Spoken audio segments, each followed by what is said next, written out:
Step 2 for Dummies.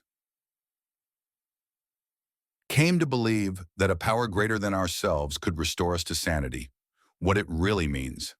Step 2 is basically saying, I can't fix this alone. I need help from something bigger than my own thinking. That's it. No religion required, no lightning bolts, no chanting, just willingness. Breakdown in the simplest terms. 1. Came to believe. You don't have to already believe anything. You just have to be open to the idea that help exists. Think, I'm not sure, but maybe.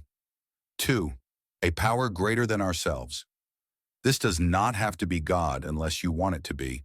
It can be your recovery group, a sponsor, the program Nature Love the Truth, a future version of yourself. Anything that isn't just you trying to control everything. If it's bigger than your ego, it counts. 3. Could restore us to sanity. Sanity equals clear thinking.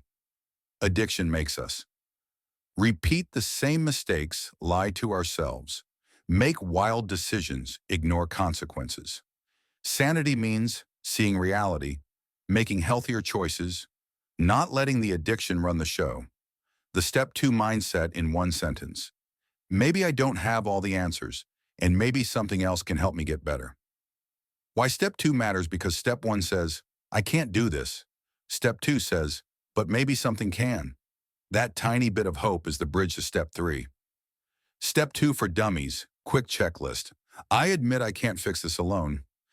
I'm open to the idea of help. I don't need to define a higher power perfectly. I'm willing to believe recovery is possible. I'm not fighting the idea of support anymore. Step 2 isn't about religion. It's about not being alone anymore. That's enough to keep going.